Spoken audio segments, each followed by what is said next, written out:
Μετά από πάρα πολλά μηνύματά σας, πάμε να φτιάξουμε μελομακάρονα χωρίς ζάχαρη. Θα ξεκινήσουμε πρώτα να φτιάξουμε το σιρόπι.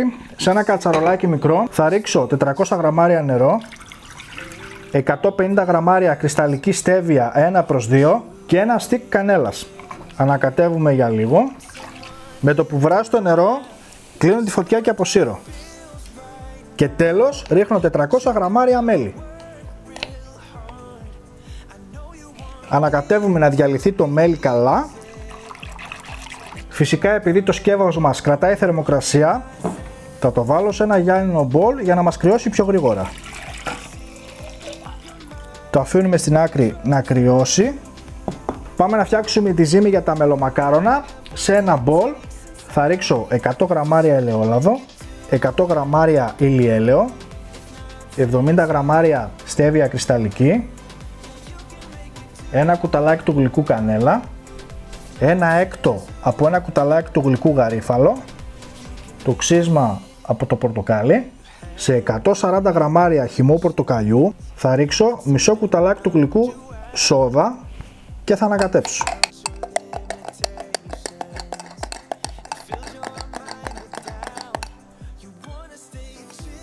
Προσθέτω και ένα κουταλάκι του γλυκού μπέικιν και ανακατεύουμε πάρα πολύ καλά. Αφού ανακατέψω καλά θα ρίξω 100 γραμμάρια σιμιγδάλι ψηλό. Συνεχίζουμε το ανακάτεμα και κοσκινίζω 450 γραμμάρια αλεύρι για όλες τις χρήσεις. Και ξεκινάμε να ανακατεύουμε με μια ξύλινη κουτάλα μέχρι να γίνει ένα ωραίο ζυμαράκι. Δεν θέλουμε πολύ ζύμωμα, θα σας δείξω κιόλας.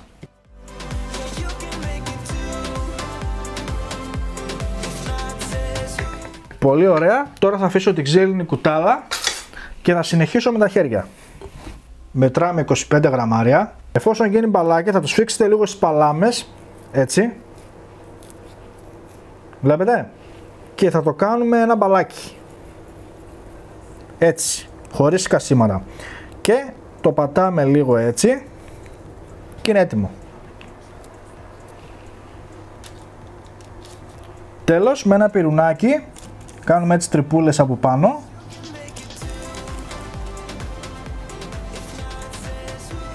Θα ψήσουμε σε προθερμασμένο φούρνο στον αέρα στους 170 βαθμούς για περίπου 20 με 25 λεπτά.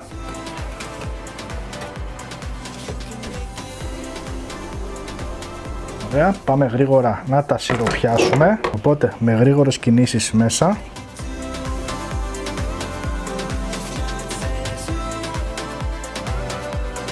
Τα σιροπιάζουμε περίπου στα 30 δευτερόλεπτα, από 30 βασικά μέχρι 1 λεπτό είναι. Τα αφήσουμε να στραγγίξουνε.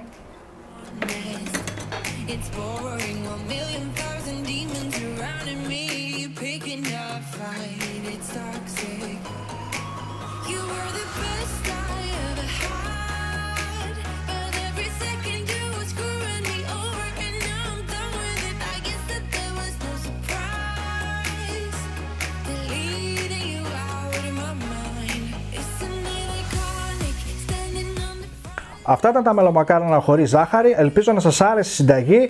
Κάντε ένα like και μια κοινοποίηση για να το δουν οι φίλοι σας. Μέχρι το επόμενο βίντεο να περνάτε καλά. Γεια σας.